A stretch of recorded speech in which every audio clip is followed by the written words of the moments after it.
أنفسنا أرنا الحق حقا وارزقنا اتباعه وأرنا الباطل باطلا وارزقنا اجتنابه برحمتك يا أرحم الراحمين.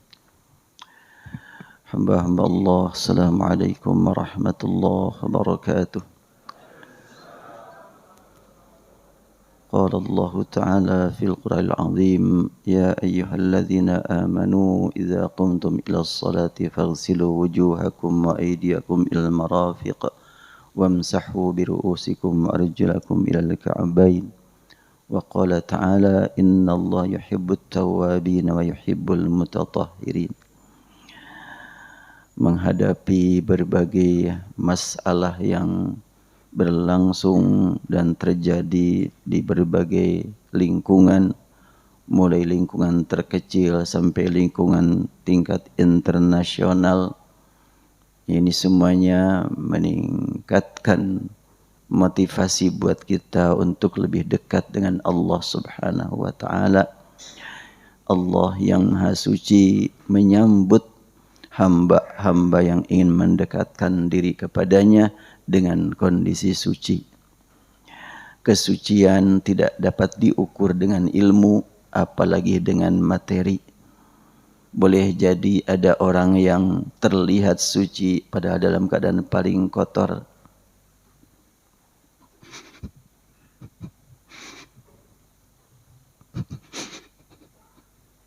Boleh jadi ada orang yang dipandang sedang dalam keadaan banyak salah, banyak dosa, padahal dia lebih bersih, lebih suci dari kita. Allah Subhanahu wa Ta'ala memanggil kepada kita untuk bersuci dengan panggilan ya ayyuhallazina amanu, wahai orang yang beriman. Iman hanya Allah yang Maha tahu tentang yang gaib. Iman hanya Allah yang Maha tahu tentang perbuatan yang telah kita lalui. Iman hanya Allah yang Maha kuasa merubah keadaan pribadi, keluarga dan masyarakat. Beriman bahwa Allah Maha kuasa untuk merubah keadaan dunia. Pada pertemuan yang lalu telah kita bahas bersama tentang bagaimana kita berdoa untuk mendapatkan pemimpin yang saleh, yang tunduk, yang taat kepada Allah. Tentunya doa kita akan dikabulkan oleh Allah kalau memang terpenuhi syarat-syaratnya. Antara lain adalah adab berdoa dalam keadaan berwudu. InsyaAllah kita akan mengkaji wudu sesuai sunnah. Yang dimaksud dengan sesuai sunnah di sini, sunnah Nabi dan sunnah para ulama. Boleh jadi istilah sunnah para ulama masih asing buat sebahagian orang. Tapi Rasul sendiri sudah menyatakan sunnati wa sunnatil khulafa'ir rasyidin.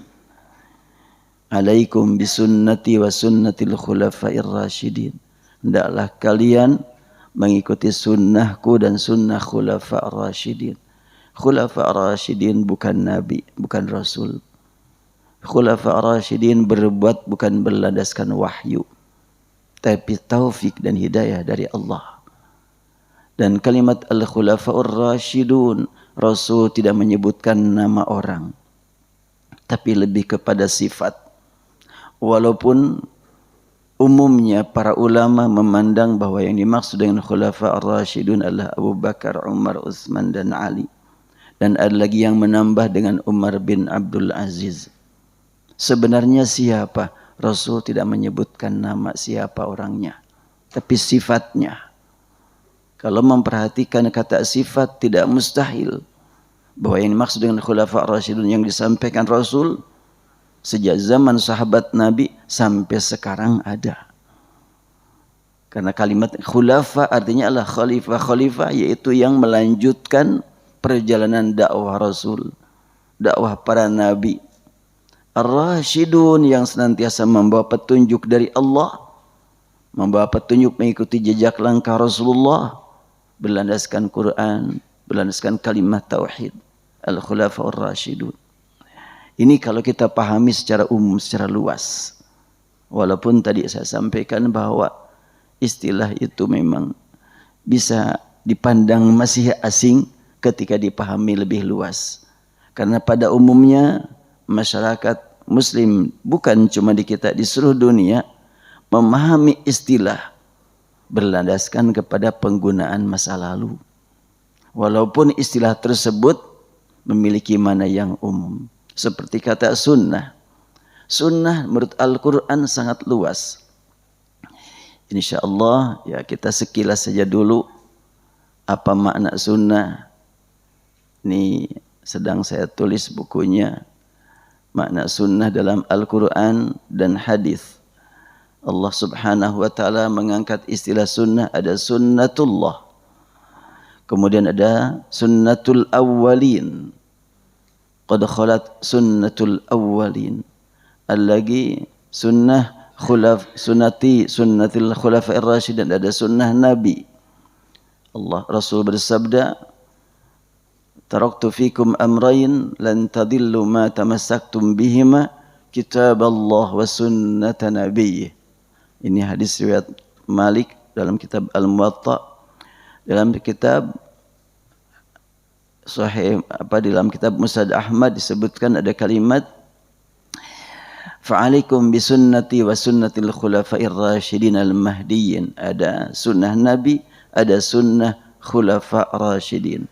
Bahkan hadis riwayat Muslim yang lebih umum lagi, Rasul bersabda, man sanna fil islami sunnatan hasanatan fa'umila biha ba'dahu kutiba lahu mithlu ajri man amila biha wa la yanqusu min ujurihim syai' wa man sanna fil islami sunnatan sayyi'atan fa'umila biha ba'da kutiba alaihi mithlu wizri man amila biha wa la yanqusu min auzarihim syai'.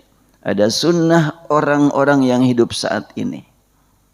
Karena kalimat man sanna, siapa yang melakukan, yang membiasakan, yang menetapkan fil Islam, dalam ajaran Islam, dalam praktek ibadah keislaman, sunnatan hasanah, kebiasaan yang baik, sunnah yang baik, dan diikuti oleh orang lain, para pengikutnya dapat nilai, dan orang yang diikuti dapat nilai hasil kerja dia, dan dapat nilai hasil kerja para pengikutnya. Semakin banyak yang mengikuti, maka akan semakin meningkat juga nilainya bagi yang diikutinya. Demikian pula sebaliknya, barang siapa yang melakukan sunnah yang buruk, sunnah ada dua, ada sunnah hasanah, ada sunnah sayyi'ah. Ini hadis riwayat Muslim. Tidak boleh kita ragukan ya. Sunnah ada sunnah hasanah, ada sunnah sayyi'ah.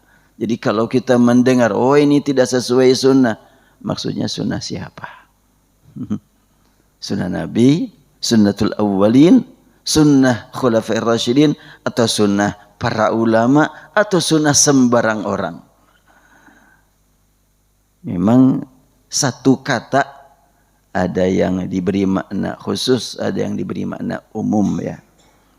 Nah, kalau memperhatikan hadis ini, sunnah ada sunnah hasanah, ada sunnah sayyi'ah. Oleh karena itu perlu dipertanyakan kalau ada orang yang menetapkan bahwa yang tidak sunnah adalah bid'ah, yang bid'ah pasti tidak sunnah, atau yang gimana ya caranya itu? Kebalikan bid'ah adalah sunnah, kebalikan sunnah adalah bid'ah. Ini yang paling sering diungkap sejak dahulu sampai saat ini. Kalau saya mengajukan pemikiran baru, boleh enggak ya? Kebalikan bid'ah bukan sunnah. Kebalikan bid'ah adalah ittiba' dan taklid. Karena bid'ah itu adalah yang baru. Tidak ada contoh. Yang ada contoh diikuti, taklid namanya. Kalau ikut itu pakai alasan, pakai argumentasi, ittiba' namanya. Ya, itu narasi ajalah. Ya, saya ingin mengangkat sekarang berwudu sesuai sunnah. Sederhana saja. Karena wudu sudah terbiasa kita laksanakan. Tapi apakah sesuai dengan sunnah? Wudu yang sudah biasa kita lakukan, agar ibadah kita diterima oleh Allah, baik salat, baca Quran, berdoa tentunya harus dalam kondisi suci. Itu adab berdoa dalam kondisi suci. Doa wudu dari sunnah yang saya katakan di sini sunnah ulama salaf. Karena kalau doa dari Rasul, wudu sesuai dengan sunnah Rasulullah, ini sangat luas maknanya. Rasul bersabda, "Fa'asbighil wudu'a," maka perbaikilah wudu'mu. Fayuhsin wudu'ahu, maka dia suka memperbaiki wudu'nya. Fa'ahsanal wudu'a, maka dia telah berwudu dengan baik. Ini semuanya 3 kata dari hadis. Di sini ada kalimat man tawaddu'a fa ahsanal wudu'a. Siapa yang berwudu dan wudunya diperbaiki, selesai berwudu dia membaca syahadat asyhadu an la ilaha illallah wahdahu la syarikalah wa asyhadu anna muhammadan abduhu wa rasuluh. Allahumma ij'alni minat tawwabin waj'alni minal mutatahhirin. Allahumma ya Rabbana, ya Allah, jadikan aku ahli taubat, jadikan aku tergolong orang yang senantiasa bersuci. Bagi orang yang suka berbuat seperti ini, futihat lahu samaniyatu abwabil jannah, dibukakan baginya 8 pintu surga, yadkhulu min ayyiha syaa, dia dipersilahkan untuk milih pintu yang mana yang akan dia masuki. Nampaknya perlu kita tingkatkan harapan kepada Allah. Salat, masih banyak kekurangan. Baca Quran masih banyak kekurangan. Perbuatan dosa masih diulang-ulang. Ya Allah, maka nampaknya mudah-mudahan gitu melalui pintu wudu aja dah kita berjuang dapat surga. Jadi bagaimana kita sering-sering berwudu dengan seperti ini nih. Tapi fa'ahsal wudunya itu apa itu? Memperbaiki wudu itu bagaimana cara memperbaiki itu? Ujungnya gampang, baca syahadat, terus Allahumma ja'alni minat tawabin waj'alni minal mutatahhirin. Enteng ternyata untuk dapat surganya. Tapi makna fa'ahsal wudunya bagaimana? Ini nampaknya yang perlu kita kaji lebih dalam ini. Dan kalimatnya sebelum-sebelumnya sudah disampaikan bahwa ketika Rasulullah SAW menyaksikan seorang hamba, seorang sahabat sholat, selesai sholat menuju Rasulullah menyampaikan salam, Rasul bersabda, irji' fasalli fa innaka lam tusalli. Selesai Rasul menjawab salam lalu bersabda, balik lagi kamu belum sholat, lakukan sholat. Sahabat tidak berpikir panjang, udah sholat lagi saja, gampang. Sholatlah kedua kalinya, selesai sholat membaca salam menuju Rasul. Rasul menjawab dan Rasul bersabda, balik lagi. Sholatlah kamu belum sholat. Sampai 3 kali. Setelahnya 3 kali dia melaksanakan sholat, masih juga dikatakan belum sholat. Akhirnya sahabat tersebut berkata, alimni ya Rasulullah, ajari aku sholat yang benar itu yang bagaimana? Kok sudah 3 kali kulaksanakan sholat masih engkau pandang belum sholat? Harus bagaimana lagi ya Rasulullah? Rasul bersabda, idza qumta ila shalah fa asbighil wudu'a. Kau mau sholat, perbaiki wudu kamu. Nah, ini nampaknya untuk mengetahui bagaimana makna fa asbighil wudu, nampaknya perlu kita gali ungkapan Al-Quran, ungkapan hadis dan ungkapan para ulama. Maka di sini diungkap, innallaha yuhibbut tawwabin wa yuhibbul mutatahhirin. Tadi kan doanya adalah Allahumma ij'alni minat tawwabin waj'alni minal mutatahhirin. Ya Allah, jadikan aku termasuk golongan ahli taubat. Jadikan aku termasuk golongan yang senantiasa bersuci. Ini berlandaskan firman Allah, innallaha yuhibbut tawwabin wa yuhibbul mutatahhirin. Para ulama fikih sepakat memasukkan kata wudu dalam kitab atau bab toharoh. Bukan bersih tapi suci. Iya, suci. Suci dari hadas masih terukur. Hadas besar, hadas kecil masih terukur. Tapi kalimat Al-Quran toharoh itu lebih luas daripada sekedar suci dari hadas besar, hadas kecil. Lebih luas. Kenapa lebih luas? Karena ada kalimat tawabin. Taubat. Berarti suci qalbu yang diisi dengan keimanan, keyakinan yang benar tanpa ternodai dengan keyakinan-keyakinan yang dapat merusaknya. Suci akal sehingga kita tidak akan terganggu pikiran kita dengan berbagai berita yang tidak jelas sumbernya. Saat ini perang berita, perang media terus-terusan ini. Kita mohon kepada Allah dengan wudu yang benar agar kita tidak terkotori pikiran kita, pemahaman kita. Semoga Allah mengampuni dan mencurahkan taufik hidayah kepada salah seorang guru kita yang mungkin terganggu lisannya. Mudah-mudahan maksudnya tidak seperti itu, tapi terulang. Mudah-mudahan Allah mengampuni dia. Di antara bapak dan ibu mungkin ada yang pernah mendengar. Dia berkata, Saudi Arabia, saya ganti bukan Saudi tapi Yahudi Arabia. La haula wala quwata illa billah.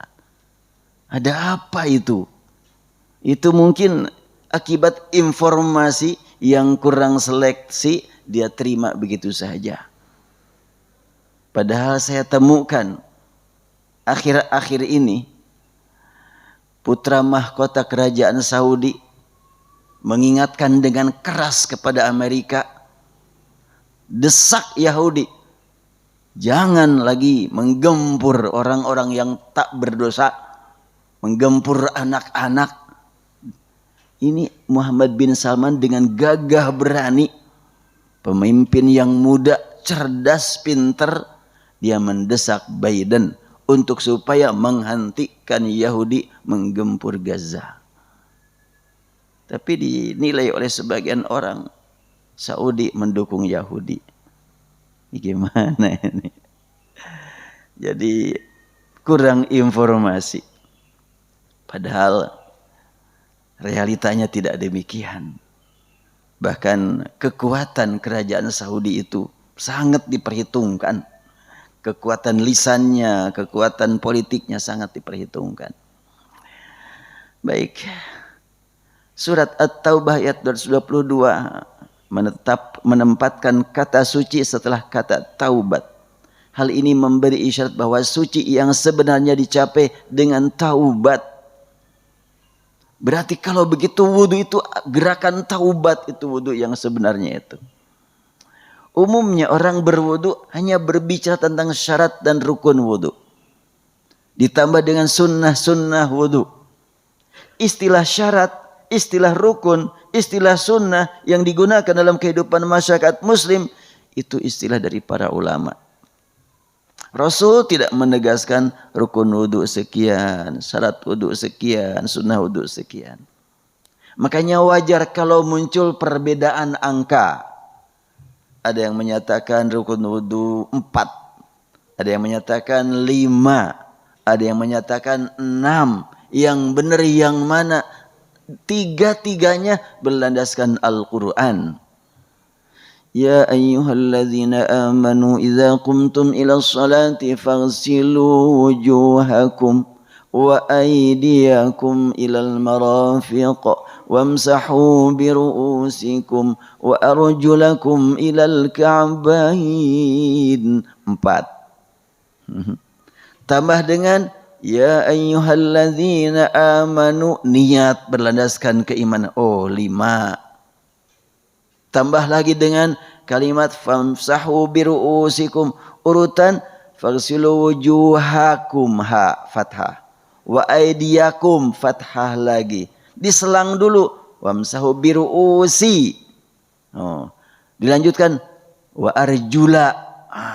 Ada penempatan ru'usi ke sebelum akhir, berarti urutan itu harus diikuti. Makanya tambah lagi tartib juga rukun kan gitu. Dalilnya tata kenehnya. Cuma tinjauan memahami dalil bisa berbeda. Buat kita sebetulnya bagaimana? Di samping memang memperhatikan ungkapan para ulama yang berbicara tentang syarat dan rukun, dan juga ungkapan para ulama bagaimana mereka memahami mana fa'asbir, perbaiki wudhu kamu. Ya, gimana praktek mereka? Saya angkat di sini fikih wudhu sesuai dengan sunnah para ulama. Saya ulangi kalimat sunnah para ulama, mungkin masih asing, tapi ya enggak masalah. Karena sunnah yang dimaksud dalam kalimat man sanna fil islami sunnatan hasanatan bukan sunnah Nabi. Kalau sunnah Nabi ya enggak mungkin ada kalimat ada sunnah hasanah ada sunnah sayyi'ah. Kalau sunnah Nabi mutlak hasanah semuanya kan. Apabila ada dua sunnah, ada hasanah, ada sayyi'ah, bukan dari Nabi itu. Dari umat Nabi. Dari kita. Nah, mungkin saya sering melakukan sunnah sayyi'ah, semoga Allah mengampuni. Sunnah yang buruk, semoga Allah mengampuni. Ya Allah, banyaklah. Ya, dengan berwudu, semoga kita dapat kebersihan. Para ulama ternyata saat melaksanakan berwudu, mereka banyak ngarang doa. Ini jelas sunnah hasanah ini dari ulama ini. Antara lain, saya masukkan di sini. Ini kalau disebut ada ulama salaf, ada ulama khalaf. Tentu kalau ulama salaf dari mulai para sahabat, Abu Bakar, Umar, Utsman dan selanjutnya. Kalau ulama khalaf sejak kapan? Tergantung siapa yang ingin membatasi waktu. Karena Rasul tidak menyebutkan. Bahkan kata salaf ditemukan dalam hadis tidak ada kaitan dengan generasi. Insyaallah nanti lain kesempatan kita angkat hadisnya. Para ulama salaf telah menyusun doa-doa yang biasa mereka amalkan pada saat mereka berwudu dan mereka ajarkan kepada umat melalui lisan dan tulisan hingga sampai kepada kita yang berada di Masjid Nurul Masyriq ini. Imam Nawawi yang wafat pada tahun 676 Hijriah. 676 Hijriah. Termasuk salaf ya. Dalam kitabnya Al-Adhkar menyatakan, doa untuk membasuh anggota-anggota wudhu tidak ditemukan sedikit pun dari hadis Nabi. Ini pernyataan beliau. Doa-doa yang dibaca pada gerakan-gerakan wudhu tidak ditemukan dari hadis. Namun demikian para ulama fikih mengatakan dianjurkan saat berwudhu untuk berdoa dengan menggunakan doa-doa yang diterima dari ulama salaf. Demikian ungkapan Imam An-Nawawi dalam kitab Al-Adhkar. Oleh karena doa-doa tersebut dari para ulama, maka belakangan ditemukan ada yang ditambah, ada yang dikurangi. Ya enggak masalah ungkapan para ulama. Kita pun mau menambah silakan saja. Tidak merusak sunnah Nabi. Ini sunnah para ulama. Al-Quran tidak boleh ditambah, tidak boleh dikurangi walaupun satu huruf. Tapi kalau ungkapan para ulama, bahkan ungkapan sahabat pun, ya sah-sah saja kalau memang merasa penting untuk ditambah. Seperti doa dari Rasul. Allahumma inni a'udzubika min qalbin la yakhsha wa min nafsin la tashba. Ditambah oleh Syekh Ali Jabir. Wa min du'ain la yusma wa min ilmin la yanfa wa min amrin la yurfa. Oh, indah gitu. Nah, doa dari para ulama setelah membaca basmalah ini perintah dari Rasulullah. Ketika berwudu sebut nama Allah, dan setelahnya membaca basmalah para ulama suka membaca alhamdulillahilladzi ja'alal ma'a tahura. Segala puji bagi Allah yang telah menjadikan air ini suci. Berarti ketika kita pertama kali ngambil air, ini yang membuat air siapa? Ya Allah. Dan air ini suci. Mau air gelas yang ada dibagi-bagikan ini, air di kamar mandi, air di laut semuanya suci, dapat digunakan untuk bersuci. Bacaan hamdalah ini mengingatkan pentingnya menggunakan air tidak hanya untuk kebersihan, melainkan sangat penting digunakan untuk kesucian. Karena tidak mengatakan ja'alal ma'a nadhifan. Kalau bersih itu nadhif, an-nadhafatu minal iman. Kalau tahuron itu suci, tidak terlihat. Dalam kehidupan kita sering ditemukan ada yang tampilnya bersih tapi tidak suci. Ada yang tampil kotor tapi suci. Umpamanya seorang ibu bawa bayi ikut masuk masjid mendengarkan taklim di pagi hari ini. Ketika yang lain pada sholat duha selesai pengajian, si ibu enggak sholat duha. Kenapa ibu? Tadi anak saya ini pipis ini. Tapi enggak kelihatan kan? Najis. Tapi bersih kelihatannya. Dan sudah kering. Itu berarti tidak suci walaupun bersih. Ya. Nah, kemudian ada lagi yang suci tapi kotor. Kerjaannya adalah seseorang di bengkel.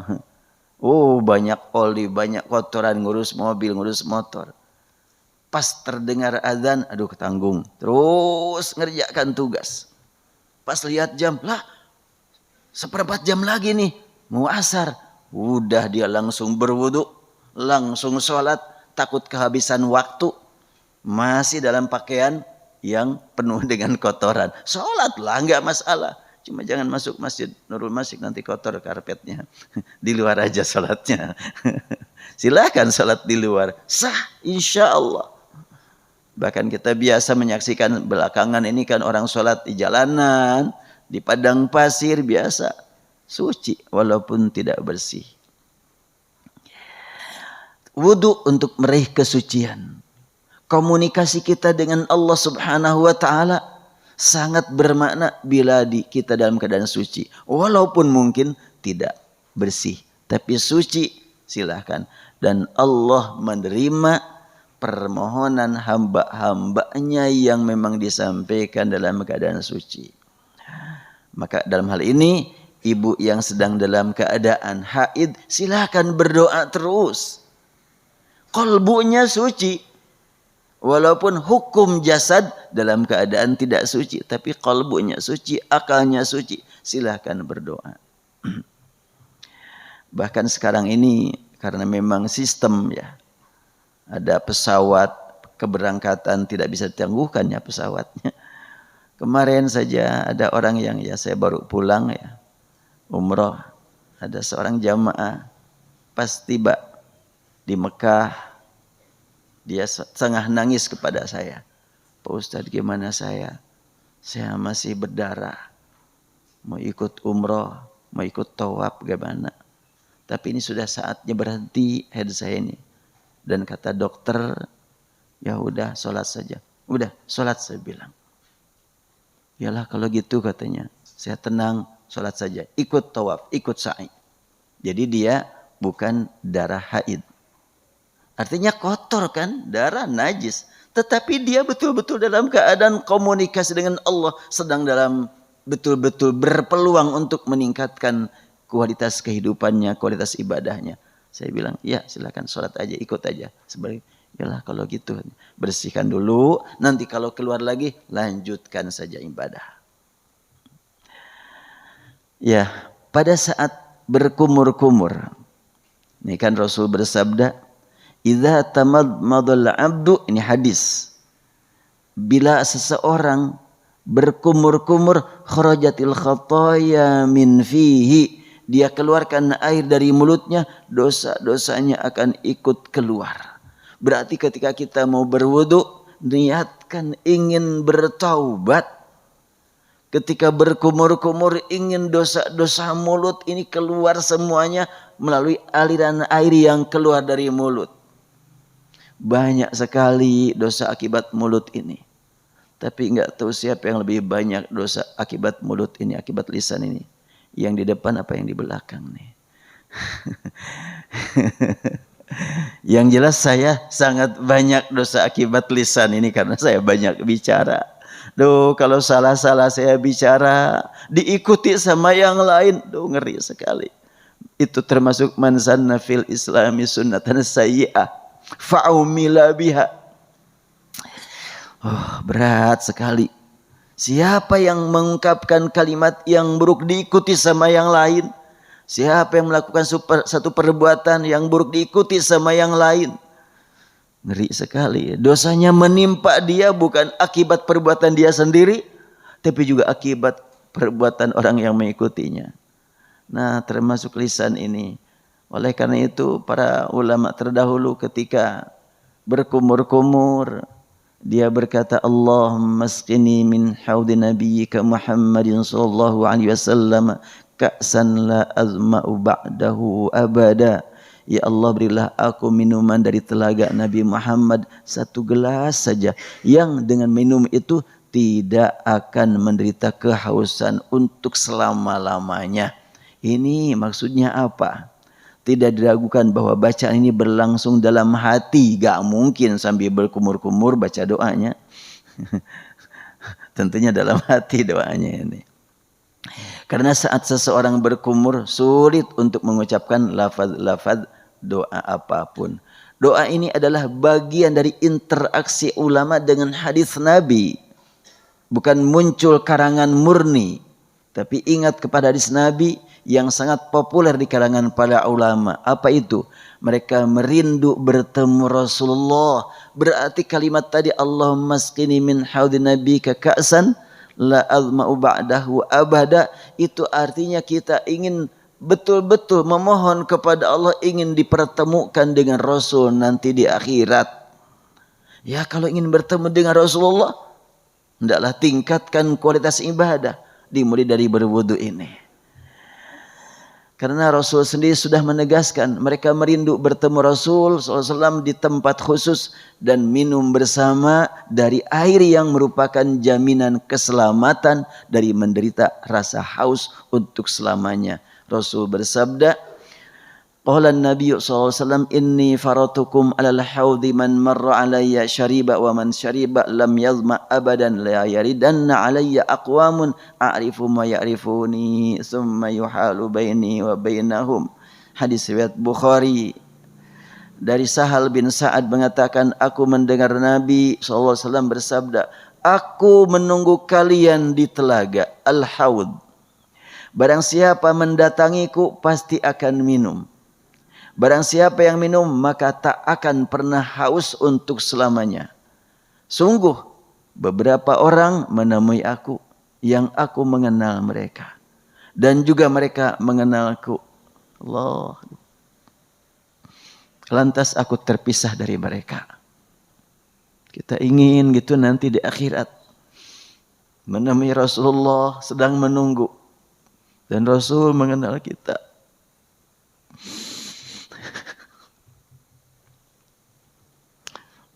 Dalam hadis lain Rasul pernah bersabda, wadidtu an qad ra'aitu ikhwanana. Aku rindu ingin bertemu ikhwan kita. Sahabat bertanya, ya Rasulullah, alasna ikhwanak? Wahai Rasul, bukankah kami ikhwan engkau? Siapa yang engkau rindukan? Siapa yang engkau sebut-sebut ikhwan kita? Rasul bersabda, iya kalian ikhwanku. Bukan sekedar ikhwan, tapi kalian sahabatku. Dan yang aku maksudkan, aku rindu bertemu ikhwan adalah orang-orang yang belum lahir saat ini. Di mana mereka berada ya Rasulullah? Di Masjid Nurul Masyriq. InsyaAllah. Ya. Jadi kalimat Allahumma asqini min haudi nabiyyik itu ungkapan rindu bertemu Rasul. Otomatis kalau orang rindu bertemu Rasul, beriman kepada Rasul. Dan ini kunci utama untuk mendapatkan keselamatan. Beriman kepada Rasulullah, jelas. Kemudian ketiga, ketika mengeluarkan air dari hidung. Tadi kan keluar air dari mulut, Rasul bersabda, tamadmada kharajatil khataya min fi, dalam hadis sebelumnya saya ungkapkan.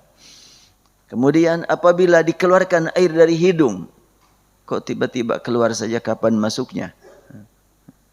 Artinya di sini jelas sekali berwudu yang dicontohkan Rasul, air diseduk dengan tangan, langsung masuk ke mulut, langsung ditarik ke hidung.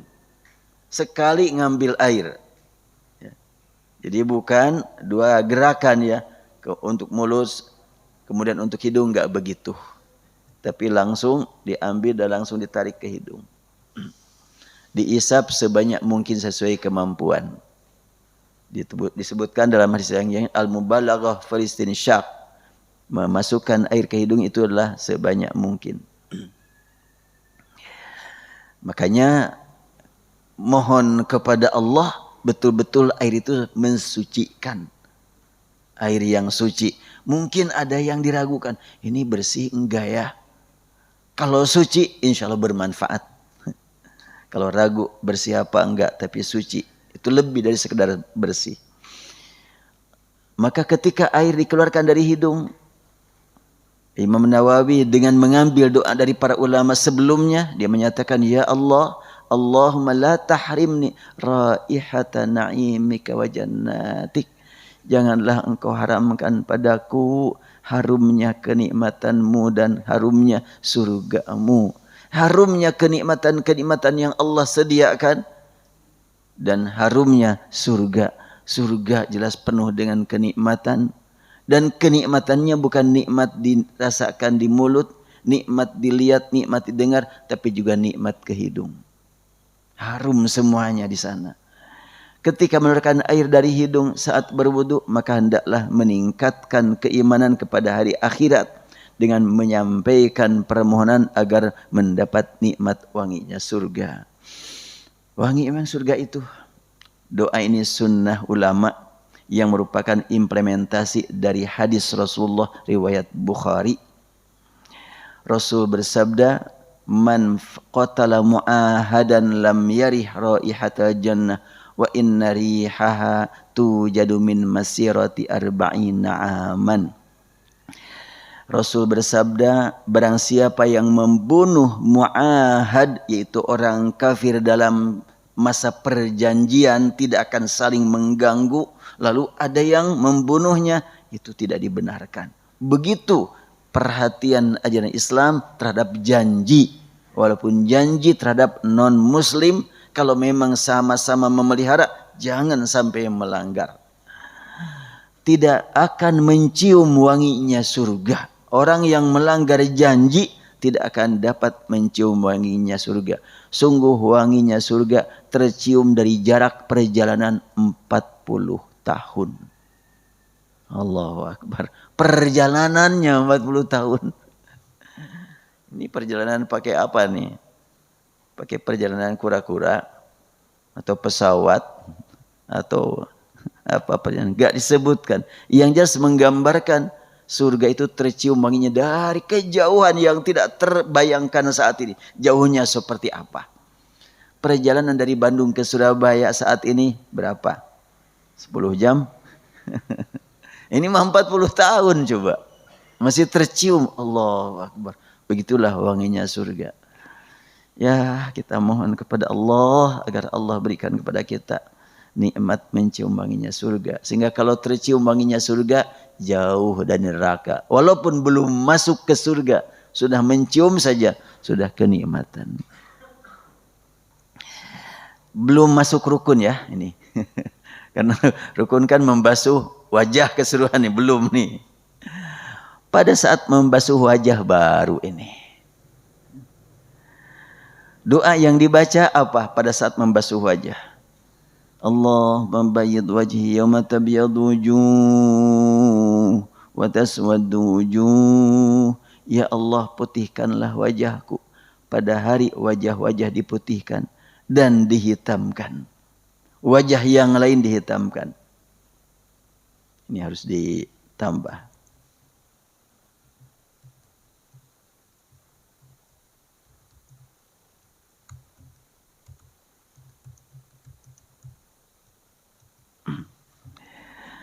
Ulama lainnya berdoa dengan membaca Allahumma bayyid wajhi binurika yawma tabyadu wujuh awliyaik wala tusawid wajhi bidzulumatika yauma taswaddu wujuh a'daik. Ya Allah, putihkanlah wajahku dengan nur cahayamu pada hari wajah-wajah para walimu tampil putih bercahaya. Dan janganlah engkau hitamkan wajahku dengan kegelapan atas kuasamu pada hari wajah-wajah orang-orang yang memusuhimu tampil hitam. Nanti pada hari pembalasan manusia terbagi dua kelompok. Satu kelompok wajahnya berseri, bercahaya, bersinar, putih, bersih, menakjubkan. Kelompok yang kedua wajahnya hitam, kotor, menjijikkan, penuh dengan debu, kelihatannya suram, bimbang, gelisah, bingung. Pada saat kita membasuh wajah, berwudu, membaca kehidupan masa depan yang belum kita ketahui tapi dibaca. Bayangin, gak akan terbayang. Bagaimanapun tingginya hayalan kita untuk membayang-bayangkan akhirat, gak akan sampai 0,0001%, gak akan sampai.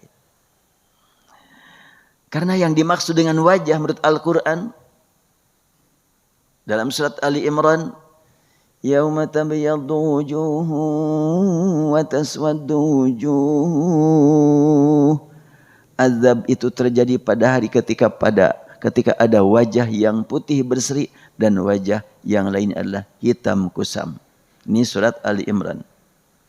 Dalam surat Al-Qiyamah, wujuhun yawma idzin nadhirah ila rabbiha nadhirah wa wujuhun yawma idzin basirah tadhunnu an yuf'ala biha faqirah.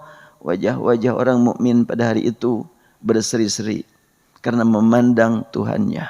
Allah Akbar. Nikmat memandang Allah, bertatap wajah dengan Allah. Gak mungkin dapat kita bayangkan.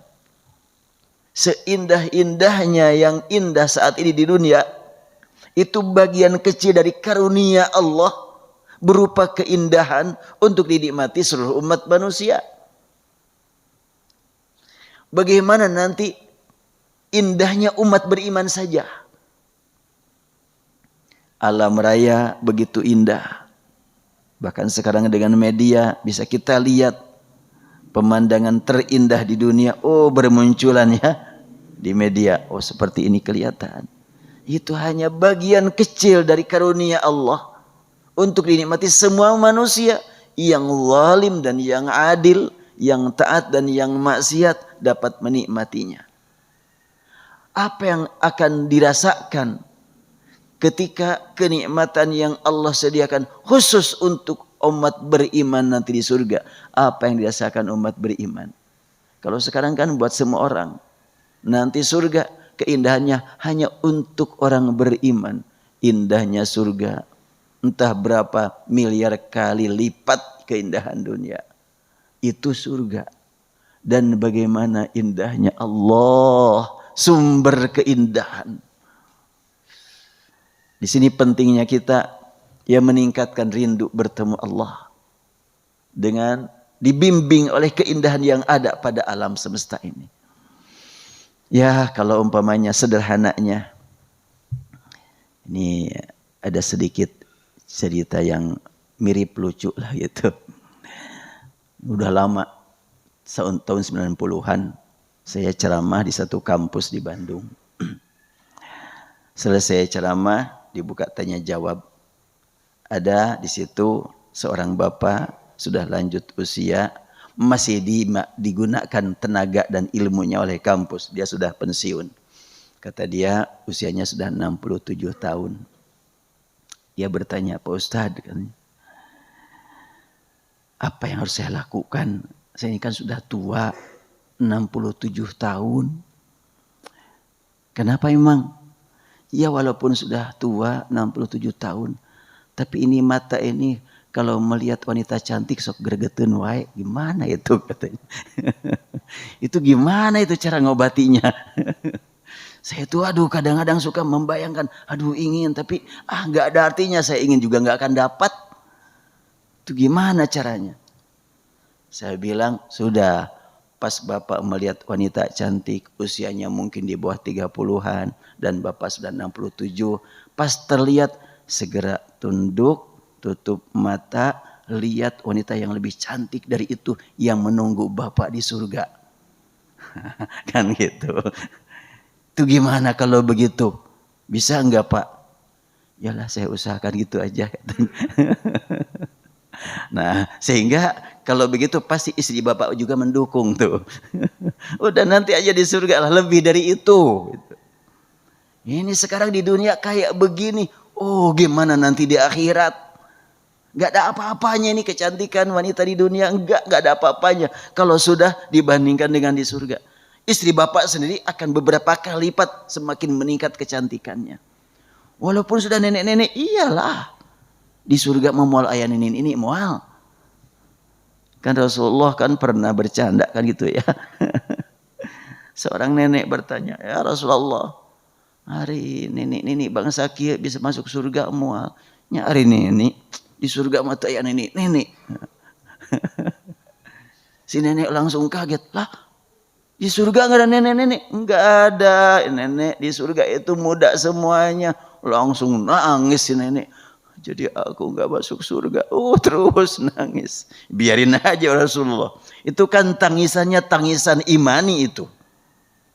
Tangisan rindu surga itu. Tangisan takut neraka dibiarin. Setelahnya ditinggal, ditemui masih nangis. Keluarga Rasulullah menemukannya nangis. Kenapa nenek? Iya kata Rasul, di surga enggak ada nenek-nenek. Oh gitu?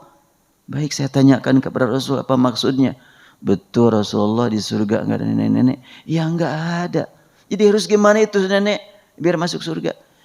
Nenek yang dia maksud di surga tidak ada nenek-nenek. Nanti nenek itu akan jadi muda lagi. Oh gitu. Oh udah asal nangis jadi ketawa.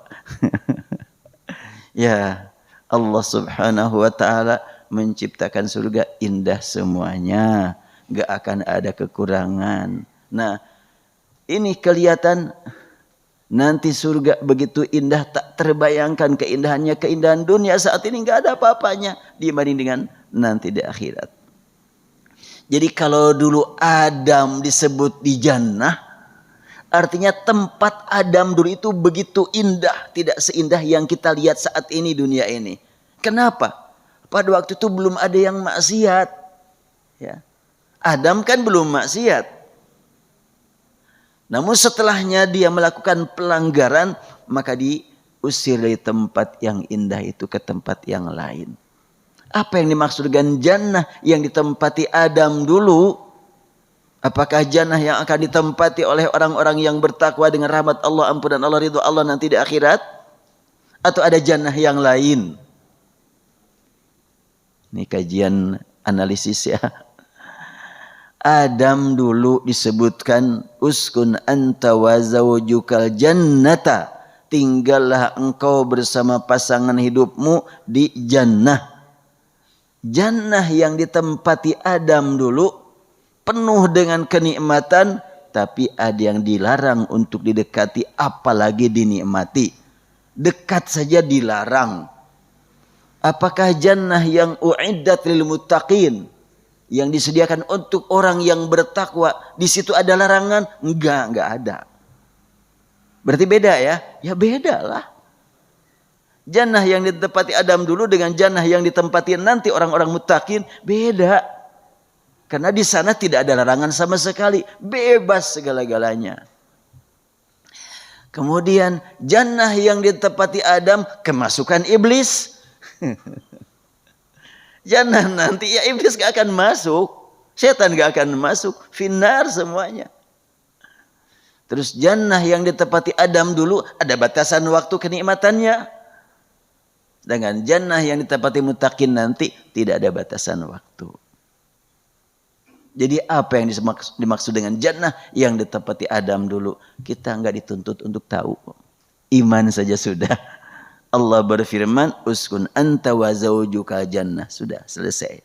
Tapi yang pasti adalah jannah yang ditempati Adam penuh dengan keindahan, bersih, suci, Tapi ternyata kemasukan iblis juga ya.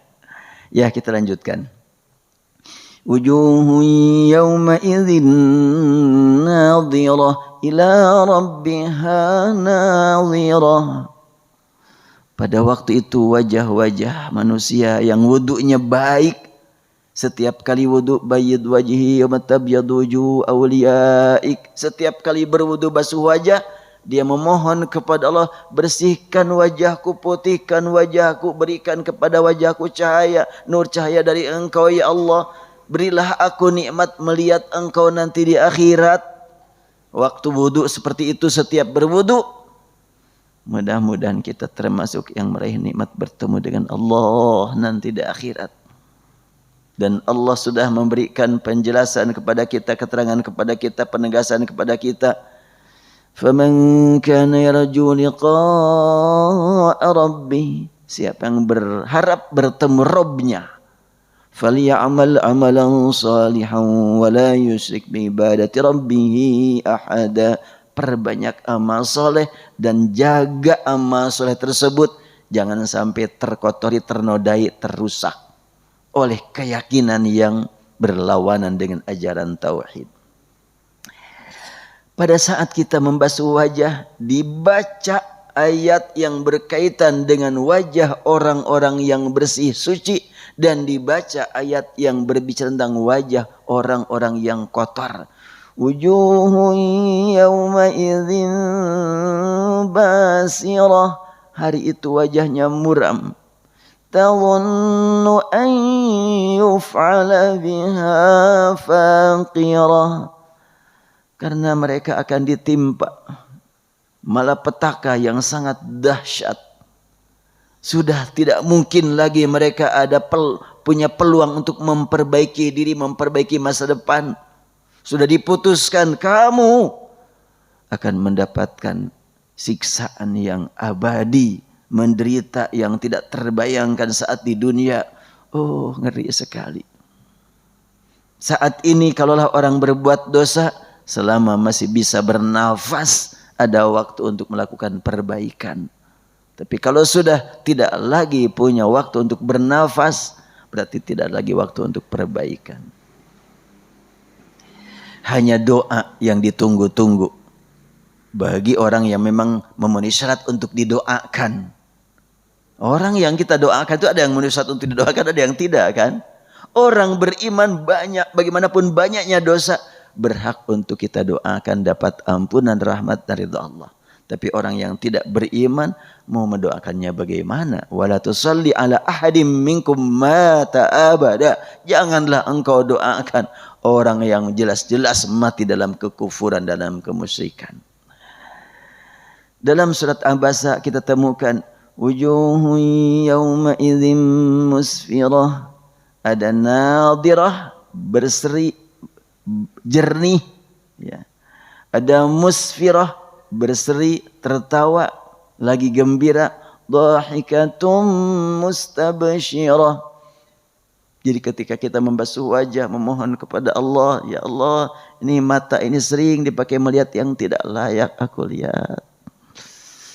Oh, semakin hari semakin banyak ini godaan mata ini, terutama buat bapak-bapaknya. Yang ngaku ada saya lagi bapak-bapak itu. Duh, cukup berat godaan ini. Allah Akbar. Mudah-mudahan dengan wudu yang berkualitas, dosa mata kita diampuni oleh Allah. Dengan wudu yang berkualitas, dosa lisan kita diampuni oleh Allah. Mangga eta malah kaji banding we nya. Mana yang lebih banyak dosa akibat lisan? Siapa yang lebih banyak dosa akibat mata? Ya. Kalau saya mah dua-duanya, kelihatannya aduh mata banyak dosa, lisan juga banyak dosa. Semoga Allah ampuni kita semuanya. Makanya hadis menyebutkan idza ghassala wajhahu kharajatil khataya min wajhi hatta min hatta takhruja min tahti asfari ainai. Rasul bersabda, bila hamba membasuh wajah saat berwudu, turunlah dosa-dosanya mengikuti aliran air yang jatuh dari wajah, termasuk air yang keluar dari matanya. Berarti wudu yang betul-betul berkualitas menangis itu kepada Allah sampai keluar air mata saat berwudu. Utsman bin Affan radhiyallahu an yang dikenal sebagai orang yang paling pemalu, kalau habis berwudu diriwayatkan wajahnya suka terlihat pucat habis berwudu. Mungkin itu yang membuat beliau sampai pucat karena ingat apa yang sudah dilakukan, sehingga pas berwudu itu menangis terus beliau itu. Habis berwudu kelihatan bekas menangisnya. Karena memang Rasulullah SAW kan menjelaskan bahwa Utsman bin Affan ini adalah orang yang paling pemalu. Ya. Kan masing-masing sahabat punya keistimewaan ya. Ini di mana nih kalimatnya?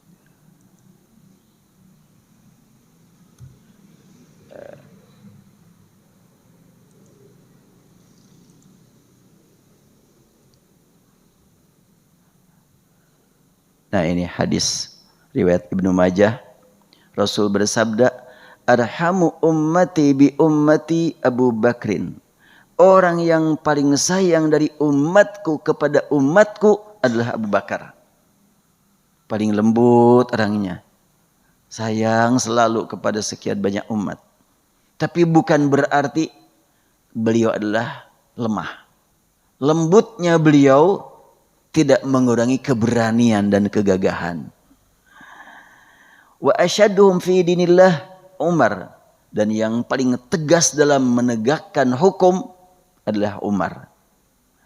Wa asdaquhum hayaan Utsman, dan yang paling mendalam, yang paling tinggi tingkat rasa malunya adalah Utsman. Utsman itu paling pemalu. Wa aqdahum Aliyun, Ali bin Abi Thalib, dan orang yang paling pasti dalam mengambil keputusan adalah Ali bin Abi Thalib.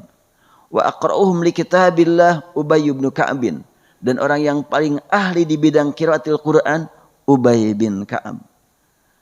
Demikianlah Rasulullah itulah sudah mendidik kita untuk menjadi orang yang berpikir ilmiah ya. Kalau belajar hukum tentu sumber utama pakar hukum, tanpa mengurangi rasa hormat kepada yang bukan pakar hukum tapi bicara hukum, kan gitu. Sekarang kita mau bicara Quran, tafsir. Sumber kajian tafsir kamu siapa? Ini. Walaupun dia pakar ekonomi tapi dia ngerti tafsir, bagus. Tapi jangan jadikan sumber utama. Kan gitu ya. Sumber utamanya lah ahli tafsir, kan gitu. Ini kadang-kadang kita tidak selektif. Pokoknya dari mana aja ilmu dijadikan sumber. Bagus. Tapi ada sumber primer, ada sekunder, kan gitu. Nah Rasulullah itu sudah membimbing kita. Belajar hidup dengan penuh rasa malu. Belajar kepada Utsman. Belajar bagaimana cara menyayangi. Belajar kepada Abu Bakar. Memang Umar tidak menyayangi. Umar juga sangat menyayangi. Tapi Abu Bakar sumber utama. Lengkapi dengan sumber-sumber lainnya. Lanjutannya, wa a'lamuhum bil halali wal haram Mu'adz bin Jabal. Orang yang paling tahu, paling luas wawasan tentang mana halal, mana haram, Mu'adz bin Jabal. Dan yang paling tahu tentang masalah ilmu faraid, Zaid bin Thabit. Luar biasa ini Rasulullah sudah membimbing kita demikian. Dan yang paling bisa dijadikan pegangan kejujuran dalam urusan tulis menulis berita adalah Abu Ubaidah bin Jarrah. Ini artinya Rasulullah melihat keahlian para sahabat dan diungkapkan kepada yang lain. Nih belajar ilmu faraid ke sini, belajar ilmu qiraat ke sini, itu jelas sekali. Kembali kepada yang tadi, tapi udah waktunya ini gimana nih? Ya, dicukupkan dulu lah, materi nggak akan tamat nih. Baru sampai wajah aja ya. Masih panjang membahas masalah wudhu. Baru rukun yang satu ini. Nanti bagaimana tangan, bagaimana kepala, bagaimana kaki, belum nyampe. Kita mohon kepada Allah Subhanahu wa taala wudu kita bisa mengantarkan kita untuk dapat menikmati pertemuan di akhirat dengan para ahli ibadah, sama-sama bersama mereka bertemu dengan Rasul, sama-sama bersama Rasul bertemu dengan Allah Subhanahu wa taala. Baik, mangga kalau ada yang mau ditanyakan. Barangkali ada yang kurang jelas.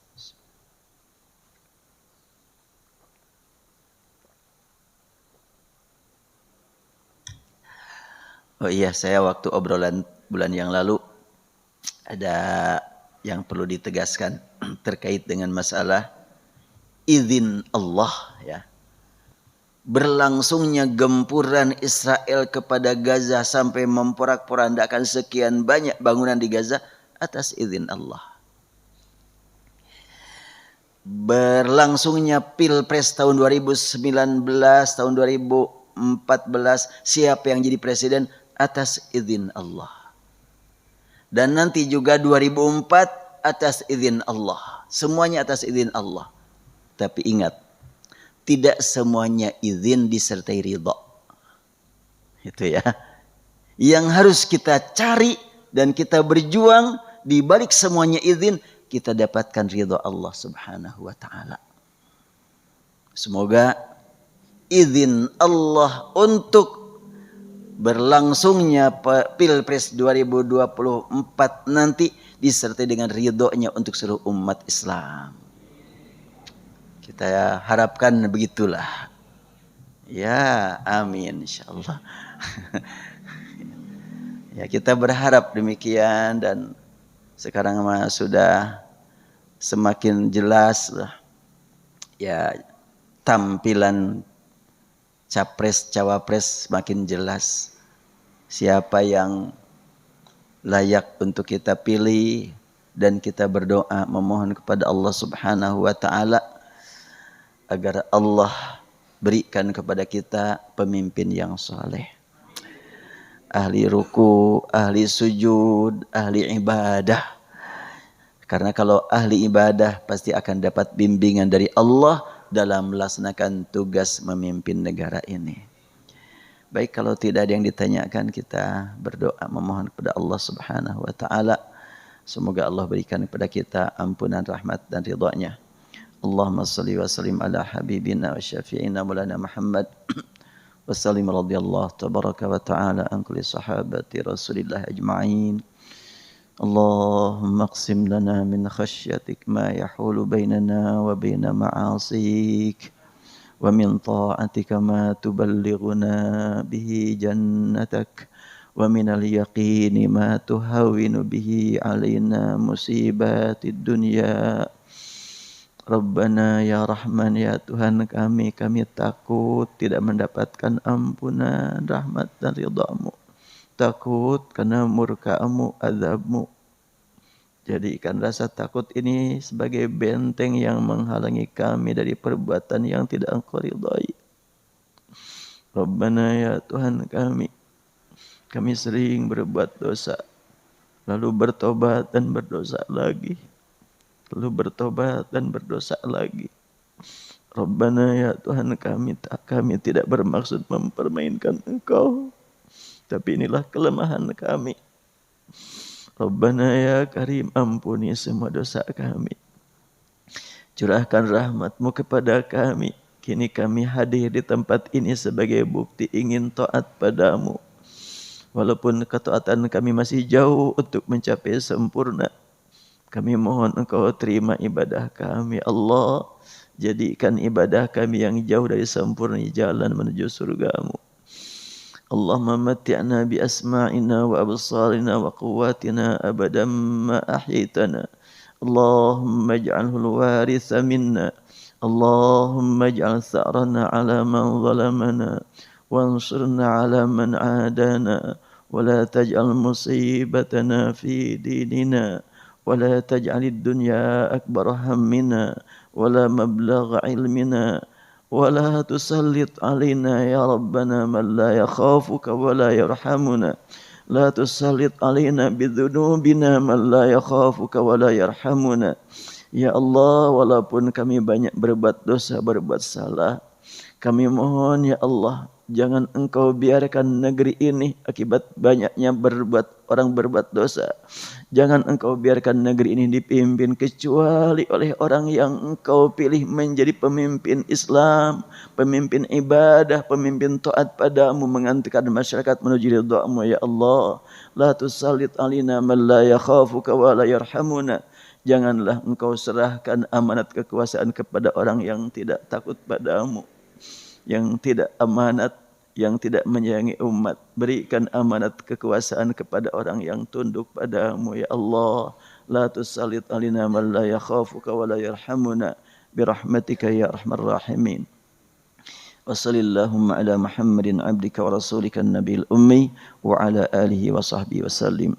Walhamdulillahi rabbil alamin. Mudah-mudahan Bapak dan Ibu sering membaca doa ini ya. Sudah ada dalam buku. Dalam buku 100 solusi. Baik, kita akhiri. Subhanakallahumma bihamdika asyhadu an la ilaha illa anta astaghfiruka wa atubu ilaik. Walhamdulillahirabbil alamin. Assalamualaikum warahmatullahi wabarakatuh.